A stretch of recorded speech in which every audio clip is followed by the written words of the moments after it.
नमस्कार दोस्तों, आज आ गया है हमारा डे 3 रिवीजन क्लास का। तो शुरू करते हैं। पहला क्वेश्चन है, कुमकुम मोहंती का संबंध है ओडिसी नृत्य से। इनको पद्मश्री 2005 में मिला। कुछ अन्य नाम ओडिसी नृत्य से: अरुणा मोहंती, संयुक्ता पाणिग्रह, गंगाधर प्रधान, देवाशीष पटनायक। ओडिसी के लिए प्रथम पद्म विभूषण प्राप्त करता थे केलुचरण महापात्रा, जिनको 2000 ईस्वी में यह अवार्ड दिया गया। नेक्स्ट है, डेमोक्रेट्स एंड डिस्टेंटर्स पुस्तक के लेखक कौन है? तो ये है रामचंद्र गुहा। इनकी अन्य पुस्तकों के नाम है makes of the modern India, makers of the modern India, Gandhi before India, India after Gandhi, reacts against the Rajasthan. ये इनकी अन्य पुस्तक है।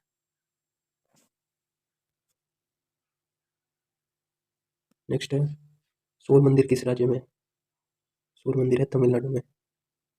तमिलनाडु के कुछ अन्य मंदिर हैं: नटराज मंदिर, मोनोलिथिक मंदिर, इसमें प्रमुख रूप से 5 रथ होते हैं: धर्मराज, भीम, अर्जुन, नकुल, सहदेव और द्रौपदी मंदिर। ये 3 रथ मंदिर होते हैं। नेक्स्ट है, मलयालम नववर्ष को केरल में क्या कहते हैं? तो केरल में कहते हैं विशु। अन्य राज्यों के नववर्ष हैं गुड़ी पड़वा महाराष्ट्र, नवरेह है जम्मू कश्मीर, लोहाक बिहू असम, चेगोवा मणिपुर, बैसाखी पंजाब, पोइला बैसाख वेस्ट बंगाल, बेस्टू बरस गुजरात, खिचड़ी पर्व यूपी, पाना संक्रांति उड़ीसा, उगादि कर्नाटक एवं आंध्र प्रदेश। याद रखना है, आपको इसकी पीडीएफ भी मिल जाएगी हमारी टेलीग्राम चैनल पे, एसएससी एग्जाम वाली। नेक्स्ट है, विधान चंद्र रॉय पुरस्कार किस विषय में दिया जाता है? तो ये दिया जाता है मेडिसिन। इसका इस्टेब्लिशमेंट हुआ था इस पुरस्कार का 1962 में, और पहली बार ये 1973 में दिया गया संदीप मुखर्जी को। ये याद रखना है आपको कि विधान चंद्र रॉय पुरस्कार सबसे पहले किसे दिया गया? संदीप मुखर्जी को। कुछ और है, जैसे कलिंग पुरस्कार है, शांति स्वरूप भटनागर पुरस्कार, ये विज्ञान के क्षेत्र में दिया जाता है। धन्वंतरी अवार्ड मेडिसिन के क्षेत्र में, बोरलॉग अवार्ड कृषि के क्षेत्र में दिया जाता है। नेक्स्ट है, गोल्डन गोल्डन पांडा अवार्ड केस में दिया जाता है, ये पर्यावरण के क्षेत्र में दिया जाता है। अर्जुन और द्रोणाचार्य खेल में, दादा साहिब फाल्के सिनेमा के क्षेत्र में, मूर्ति देवी साहित्य के क्षेत्र में, आर डी बिरला फिजिक्स के क्षेत्र में, जेसीबी अवार्ड साहित्य के क्षेत्र में दिया जाता है। अर्जुन अवार्ड की स्थापना कब हुई? 1961 में, द्रोणाचार्य की 1985 में। नेक्स्ट है, शाहिद परवेज खान। शाहिद परवेज खान बुद्धादित्य मुखर्जी, अनुष्का शंकर किस वाद्य यंत्र से जुड़े? तो ये है सितार से। शाहिद परवेज खान, बुद्धादित्य मुखर्जी और अनुष्का शंकर। सरोद के कुछ प्लेयर हैं: अमान अली खान, विकास महाराज और शरण रानी। याद रखना। संतूर के हैं शिव कुमार शर्मा, राहुल शर्मा, भजन सोपोरी, रुस्तम सोपोरी, अभय सोपोरी। यानी सोपोरी सरनेम के सारे संतूर से जुड़े हुए हैं। नेक्स्ट है, झारखंड राज्य का नृत्य नहीं है, कौन सा नहीं है? धिमसा। धिमसा कहाँ का है फिर? ये आंध्र प्रदेश का। आंध्र प्रदेश का और भामाकल्पम, गोलकल्पम। झारखंड के जामदा, कर्मा, पाइका, फगुआ, झुमेर, सुराई, डोमकच, सरहुल। ये नृत्य कहाँ के हैं? झारखंड के।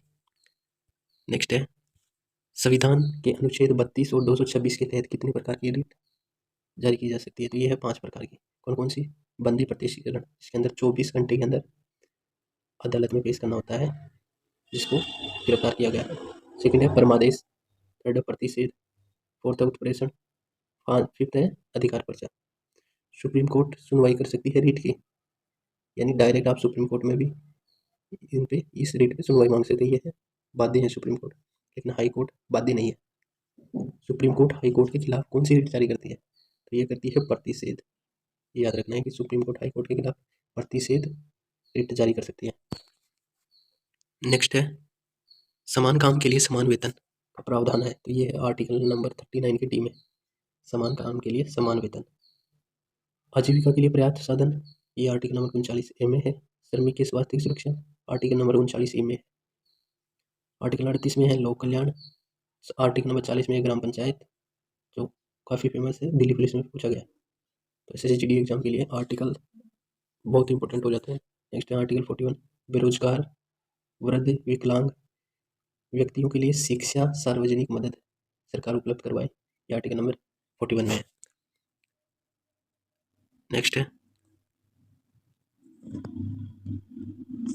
भाग 3 है संविधान का, उसमें फंडामेंटल राइट्स यानी मूल अधिकार है, जो कि आर्टिकल नंबर 12 से 35 है। भाग 4 में है DPSP, यानी राज्य की नीति निर्देशक तत्व जो कहाँ से लिए गए हैं, आयरलैंड से लिए गए हैं।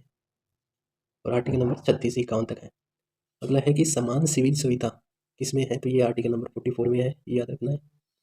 आर्टिकल नंबर 42 में क्या है, काम, न्याय संगत और प्रसूति, इनके बारे में कहाँ बताया गया है, आर्टिकल नंबर 42 में। और आर्टिकल नंबर 48 में बताया गया है कृषि और पशुपालन। अभी ये फैक्ट याद रखना है आपको कि समान सिविल कोड लागू करने वाला पहला राज्य है गोवा, जबकि संवैधानिक तौर पर यूसीसी को अपनाने वाला राज्य है उत्तराखंड। ये याद रखना है कि सिविल कोड लागू करने वाला पहला राज्य तो गोवा है, लेकिन संवैधानिक तौर पर अपनाने वाला उत्तराखंड है। नेक्स्ट है अरबी मूल ग्रंथ किताब उल हिंद लिखा गया, ये किसके द्वारा लिखा गया, किताब उल हिंद ये लिखा गया है अल-बुरूनी द्वारा। किसके द्वारा, अल-बुरूनी द्वारा। इनकी अन्य किताब कौन सी है, किताब उल फती गजनवी के साथ ये भारत में आया था, मोहम्मद गजनवी के साथ। और इब्न बतूता एक और फेमस है जो कहाँ से आया था, मोरक्को से। इसकी बुक का नाम क्या है, रहीला। और ये किसके शासनकाल में आया, मोहम्मद बिन तुगलक के शासनकाल में 1333 में आया।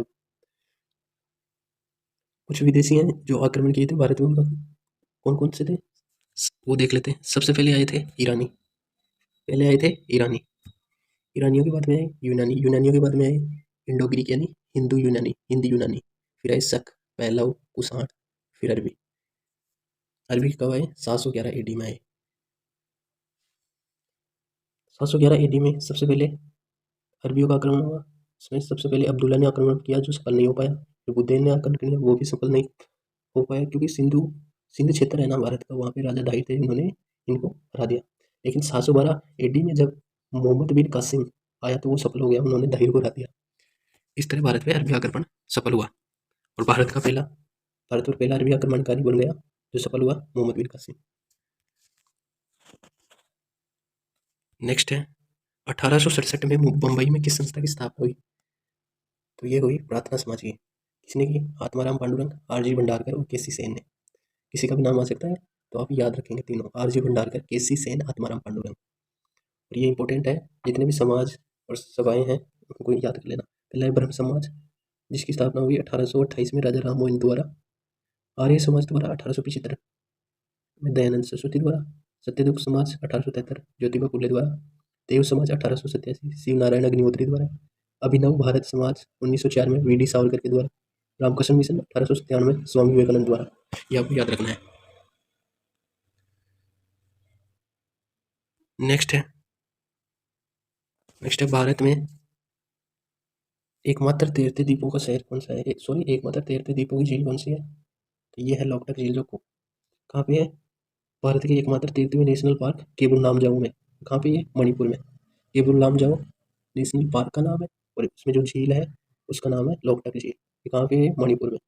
अन्य झील, चिल्का झील ओडिशा, पुलिकट झील तमिलनाडु एंड आंध्र प्रदेश। ऑप्शन में दोनों आए तो आपको आंध्र प्रदेश करना है, क्योंकि ज़्यादा भाग इसका आंध्र प्रदेश में है। कोलेरू आंध्र प्रदेश। भारत का एकमात्र तैरता पोस्ट ऑफिस है डल झील में, श्रीनगर में। आपको बताना है कि मीठे पानी की सबसे बड़ी झील भारत में कौन सी है।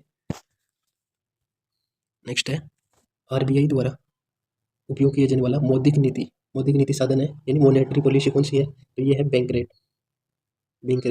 आरबीआई द्वारा उपयोग किया जाने वाला मौद्रिक नीति साधन, तो ये है मॉनेटरी पॉलिसी, कौन सा, bank rate.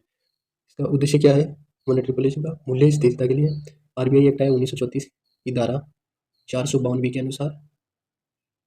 Monetary policy commission का अध्यक्ष कौन सा होता है, तो ये होता है आरबीआई का गवर्नर। और मॉनेटरी पॉलिसी कमीशन का गठन हुआ 21 जून 2016 को, और इसमें 6 मेंबर होते हैं। कितने मेंबर होते हैं इसमें, 6 मेंबर होते हैं। 6 मेंबर होते हैं इसमें, 3 आरबीआई से होते हैं और 3 सेंट्रल गवर्नमेंट से होते हैं। इस कुल मिलाकर 6 मेंबर होते हैं इसके। आरबीआई का एक्ट आया था 1934 में, इसकी स्थापना हुई थी 1935 में। भी याद रखना है आपको कि आरबीआई की स्थापना कब हुई, 1935 में। एक्ट था 1934 का। नेक्स्ट है भारतीय अर्थव्यवस्था ने हरित क्रांति का सफलतापूर्वक अनुभव कितने चरणों में किया, सफलतापूर्वक हरित क्रांति का सफलतापूर्वक अनुभव 3 चरणों में हुआ, 2 चरणों में हुआ, पहला हुआ 1967 से 68, 1980 81, दूसरा 1980 से 2001। ये 2 चरणों में हरित क्रांति भारत में सफल हुई। फसल उत्पादन इसका प्रमुख उद्देश्य होता है हरित क्रांति का, जैसे गेहूँ और चावल। फादर ऑफ हरित क्रांति नॉर्मन बोरलॉग जो कहाँ के, यूएसए के। 1970 में इनको नोबेल प्राइज दिया गया, किसके लिए, HYV के लिए, यानी हाई यील्डिंग वेराइटीज के लिए। इसकी फुल फॉर्म भी पूछ लेता है एग्जाम में, हाई यील्डिंग वेराइटीज, HYV, याद रखना है। कुछ और फैक्ट देख लेते हैं हरित क्रांति से। भारत में हरित क्रांति के जनक कौन है? तो भारत में हरित क्रांति के जनक कौन है? भारत में हरित क्रांति के जनक है MS स्वामीनाथन, जो कहाँ से हैं? तमिलनाडु से। हरित क्रांति लागू करने का सपना किसने देखा था? तो ये देखा था प्रधानमंत्री लाल बहादुर शास्त्री ने। नेक्स्ट है, कौन सी गैस बायोगैस का मुख्य घटक है? तो बायोगैस का मुख्य घटक कौन सी गैस होती है? तो ये है मीथेन, CH4 जिसका फॉर्मूला होता है। ये लगभग 55.75% होती है। नेक्स्ट है क्वेश्चन नंबर 17, विषाणु वायरल जनित रोग है। तो वायरल जनित रोग कौन सा है? तो वायरल जनित रोग है चिकन पॉक्स। और कुछ अन्य विषाणु से द्वारा होने वाले रोग हैं, जैसे कोरोना, इन्फ्लुएंजा, पोलियो, चेचक, एड्स, खसरा। बैक्टीरिया से होने वाले काली खांसी और ट्यूबरक्लोसिस, ये कौन से होते हैं? बैक्टीरिया से, याद रखना। नेक्स्ट है, हाल ही में ग्लोबल इंडिया अवार्ड पाने वाली पहली महिला कौन बनी है? First female global India award पाने वाली, तो ये है सुधा मूर्ति। सुधा मूर्ति ब्रिटेन के प्रधानमंत्री ऋषि सुनक की क्या है? सास है ये। टोरंटो महोत्सव कनाडा में मिला इनको, ये टोरंटो महोत्सव कनाडा में ये ग्लोबल इंडिया अवार्ड मिला। इनकी कुछ फेमस बुक्स है जो SSC द्वारा पूछी जाती हैं। डॉलर बहू, वाइज एंड अदरवाइज, 3000 टाँके, ये इनकी फेमस पुस्तकें हैं जो SSC एग्जाम में बहुत बार पूछी गई हैं। दादा साहेब फाल्के पुरस्कार 53वां किसे दिया गया 2023 में? ये दिया गया वहीदा रहमान को। किसको दिया गया? ये वहीदा रहमान को। और 52वां किसको दिया गया था? 52वां दिया गया था आशा पारेख जी को। नेक्स्ट है, किस राज्य में पहला जल विश्वविद्यालय खुलेगा? तो ये किस में खुलेगा? ये उत्तर प्रदेश में खुलेगा, हमीरपुर डिस्ट्रिक्ट में। पहला पशु शव ढाक यानी जहाँ पे पशुओं का अंतिम संस्कार किया जाता है, वो कहाँ पे है? लखनऊ में। और श्री अन्न महोत्सव 3 दिन का आयोजन कहाँ हुआ? ये यूपी में। रन फॉर यूनिटी कार्यक्रम ये लखनऊ में हुआ, याद रखना। आज का हमारा अंतिम क्वेश्चन है, हाल ही में किस राज्य में परुमला पेरुनल उत्सव मनाया गया? तो ये बनाया गया केरल में। केरल के फैक्ट याद रखना है कि सभी जिले में हॉलमार्क केंद्र वाला राज्य बन गया है केरल। हॉलमार्क केंद्र सभी जिलों में। और यूनेस्को द्वारा देश का प्रथम साहित्य शहर कोझिकोड को घोषित किया गया है, जो कौन इसमें है? केरल में, याद रखना। और त्रिशूरपुरम केरल राज्य का उत्सव किस भगवान को समर्पित है? ये आप कमेंट बॉक्स में बताना। त्रिशूरपुरम जो केरल राज्य का एक उत्सव है, किस भगवान को समर्पित है, ये आपको बताना है। और वीडियो के लिए हमारे Telegram channel SSC exam idea को ज्वाइन कर लेना है और हमारे चैनल को सब्सक्राइब कर लीजिए। ऐसे ही हम पूरी टारगेट सीरीज जो 50 दिन चलने वाली है उसको पूरा करेंगे और शानदार रिवीजन करेंगे SSC GD के नवीन सर के प्रैक्टिस सेट का। तो थैंक यू, धन्यवाद, बाय बाय, टेक केयर।